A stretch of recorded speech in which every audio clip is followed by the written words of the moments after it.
द्वारिका में, गुजरात में एक ईश्वरदास नाम के भक्त थे। सुदामा जी जैसी कथा है ईश्वरदास की। तो ईश्वरदास जी, उनकी एक पत्नी, 2-4 बालक थे। ईश्वरदास जी बड़ी दीनहीन अवस्था में रहते थे, ज्यादा संपत्ति उनके पास थी नहीं।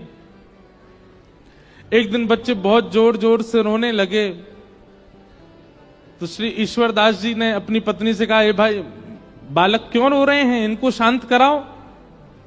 तो पत्नी ने कहा, इसलिए रो रहे हैं, भूख लगी है, घर में अन्न नहीं है, दाल नहीं है, चावल नहीं है, कैसे पवाऊं इनको, इसलिए रो रहे हैं बच्चे।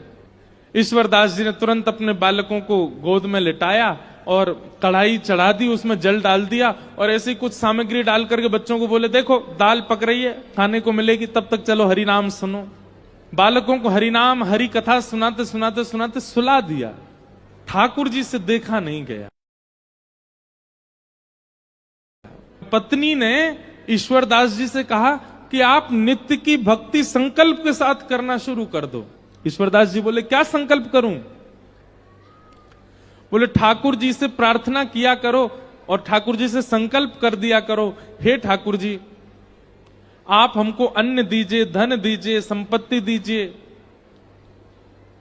इन सबका दशांश आपकी सेवा में लगाया करूंगा, बाकियों से अपने घर परिवार का पोषण करूंगा। ऐसा संकल्पित होकर के भजन किया करो।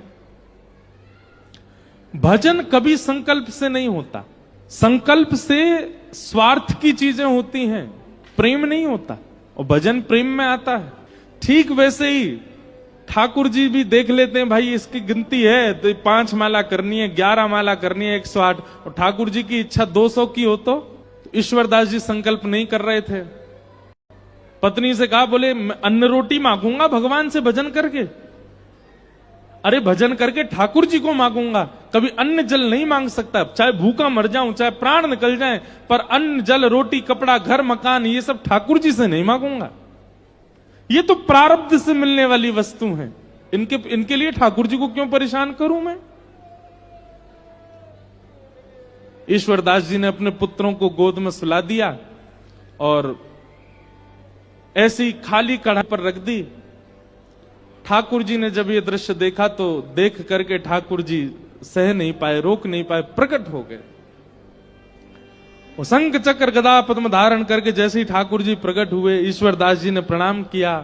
भगवान ने प्रसन्न होकर के कहा, वरदान मांगो ईश्वरदास, क्या चाहिए? ईश्वरदास जी बोले, बस एक ही वरदान दे दीजिए। क्या? कि मेरी पत्नी के चित्त में, मेरे बच्चों के चित्त में और मेरे चित्त में आपसे मांगने के लिए जो भी इच्छाएं प्रकट हुई हैं वो सब खत्म हो जाएं। हम कुछ मांगे ही ना आपसे। मेरी पत्नी भी ना मांगे, मेरे बच्चे भी ना मांगे, मैं भी ना मांगू, हम चारों पांचों शून्य हो जाएं चित्त से।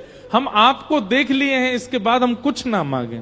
ठाकुर जी इतने प्रसन्न हो गए ईश्वरदास से, ईश्वरदास को उठा करके स्वयं चूल्हा पे बैठे और चूल्हे पे बैठ के अपने हाथ से स्वयं ठाकुर जी ने खिचड़ी बनाई और खिचड़ी बना करके पत्नी बच्चे ईश्वरदास को पवाई अपने हाथ से बना करके।